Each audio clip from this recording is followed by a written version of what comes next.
আসসালামু আলাইকুম। এই ভিডিওটা 5ই আগস্টের।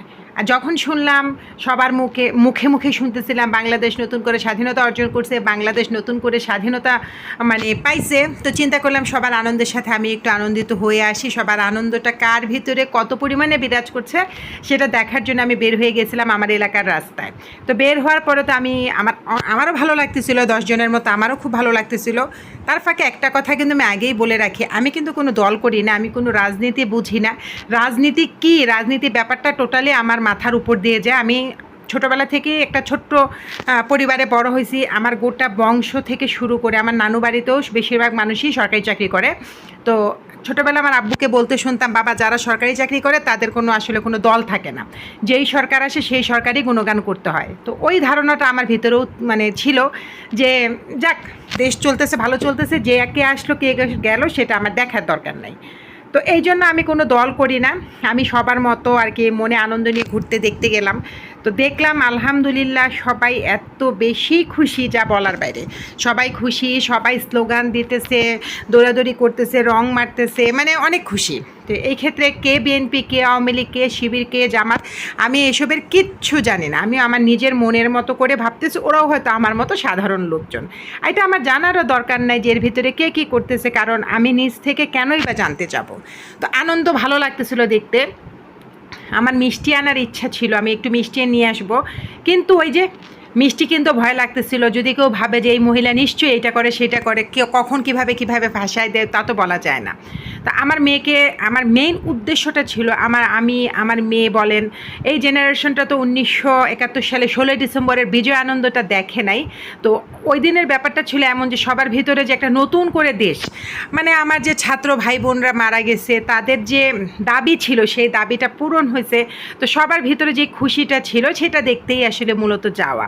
তো আমি ঘুরে পুরো এলাকাটা, আমি যে এলাকাটায় থাকি অলি গলি সব জায়গায় রিক্সা নিয়ে ঘুরতেছিলাম আর দেখতেছিলাম মিষ্টির দোকানও প্রচুর মানুষ মিষ্টি কেনাকাটা করতেছে, খাচ্ছে, রাস্তায় মানুষকে ধরে ফ্রি খাওয়াচ্ছে। আমাকেও দিতে চাইছে, অবশ্য আমি নেই। আমি ভাবলাম না বাবা, মিষ্টি খাই আবার কোন কেস খাই তা তো ঠিক নেই। আমার মেয়ে আর আমি তারপরে চিন্তা করতেছিলাম যে আমরা মিষ্টি না খাই অন্য কিছু খাবো, কিন্তু সেটাও পারতেছিলাম না, কারণ কোনো দোকানে আর কি মিষ্টির দোকান ছাড়া অন্যান্য সব দোকান বন্ধ ছিল। কারণ ওই যে ভাঙচুরও হয়েছে অনেক দিকে, অনেক রকমভাবেই দেখলাম। আসলে ওই গানটার মতো অবস্থা, এই গা ছুঁয়ে বলো ছেড়ে যাবে না কখনো। তো এমন আর কি একটা অবস্থা। মানুষ অনেক কিছুই কথা দেয় কিন্তু শেষমেশ কিন্তু কথা দিয়ে কথা রাখে না। তো আশা করি আমার স্টুডেন্ট ভাই বোনদের প্রতি আমার আশা, যেই আশা নিয়ে, যেই দেশ গড়ার প্রত্যয় নিয়ে তোমরা এগিয়ে আসছো বা আপনারা আগে আসছেন, আমি আশা করি আপনারা সেই ধারাটা ধরে রাখবেন। আপনাদের এই যে বীজটা আপনারা বপন করছেন সেটা যেন আগামী স্টুডেন্টরা সুফল ভোগ করতে পারে, আপনারা সেই চেষ্টাই করবেন, সেটা আমি চাই। আপনারা অনেকেই বয়সে অনেক ছোট বা অনেক ছোট ভাই, আমার ছেলের বয়সী, মেয়ের বয়সী অনেক বাচ্চারাও দেখলাম বেশ দায়িত্ব পালন করতেছে।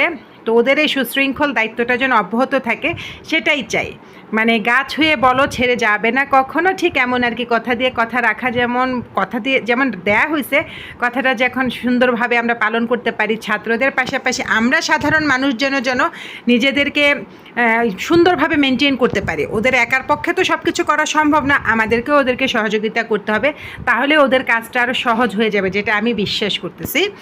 আর এই ভিডিওটা যেহেতু 5 তারিখের পর এখন কিন্তু বেশ অনেকটা দিন চলে গেছে, আমার এলাকার রাস্তাঘাট দেখে তো আমি পুরাই অবাক।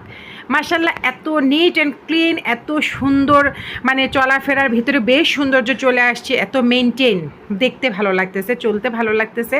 ওদের এই স্পৃহা দেখে আমার ভালো লাগতেছে। আমি ওদের কাজকে অ্যাপ্রিসিয়েট করতেছি। ওরা ছোট হতে পারে কিন্তু তারপরেও কিন্তু আমি ওদের কাজকে সম্মান করতেছি। রাস্তায় বের হলে বা যখন ব্যাগ চেক করতে হয়, ওরা এত স্মুথলি এসে এত সুন্দর করে বলে, আন্টি প্লিজ আমরা একটু ব্যাগটা চেক করতে চাচ্ছি, বাপু প্লিজ। ওদের কথার ভিতরে একটা মাধুর্যতা আছে, একটা মায়া আছে, যেটা ভালো লাগতেছে। তো ওদের কাছে একটাই চাওয়া, একটা সাধারণ মানুষ হিসেবে, একটা সাধারণ নাগরিক হিসেবে তোমরা বলো, আপনারা বলেন, আপনারা আপনাদের দায়িত্বটা সুন্দর করে পালন করবেন। আশা করি আমরা যারা সাধারণ মানুষ আছে আমরা যেন আপনাদের কাছ থেকে এই উপকারটা পাই। আসলে সবাই তো আর রাজনীতি করে না, সবাই রাজনীতি বোঝেও না, সবাই রাজনীতিতে যায়ও না। অনেকেই কিন্তু ঘরে থেকেও সাপোর্ট করে, ভালো জিনিসের পাশে থাকে। তো আমিও সেই রকমই একটা মানুষ, যা ভালো জিনিস পছন্দ করি, ভালো কাজের পাশে থাকি। তো আনন্দটা দেখলাম। 1971 সালে 16ই ডিসেম্বর দেখি নাই তো কী হয়েছে, 2024 সালের 5ই আগস্ট দেখলাম। বাংলাদেশের মানুষের মনে কত খুশি। আর ওই দিনে আমি ফিল করতে পারছি আসলে 1971 সালে 16ই ডিসেম্বরের মানুষের মধ্যে কী কাজ করতেছিল। ভালো থাকবেন সবাই, আল্লাহ হাফিজ।